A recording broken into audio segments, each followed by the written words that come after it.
কেনেকুৱা আহিছে চেণ্ডেলটো ইমান ধুনীয়া চেণ্ডেল এটা আহিছে চাওঁ বা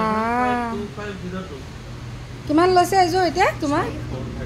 436 বহুত ধুনীয়া চেণ্ডেলযোৰ মই পিন্ধাচোন চাওঁ ভৰিত কেনেকুৱা লাগে ককডাইল নে মানে বাপৰে বাপ ধুনীয়া লাগে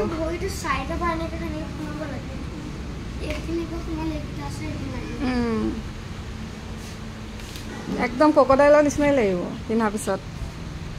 নিজে নিজে অৰ্ডাৰ কৰি লৈছে দেখিছ চাই পেলাই ইমান চেণ্ডেল আৰু পিটিম নহয় তাক মই এইযোৰ এতিয়া একমাহ হোৱা নাই আনি দিয়া এইযোৰ আকৌ দিছে ফিটিং হৈছে চাওঁ মোলৈও হ'ব নেকি দুটা বৈ 1 লাখ আছে অঁ কিমান কিযোৰ চেণ্ডেল হা ধুনীয়াটো ইমান 336 কিমান 436 টকাত ধুনীয়া চেণ্ডেল নালাগে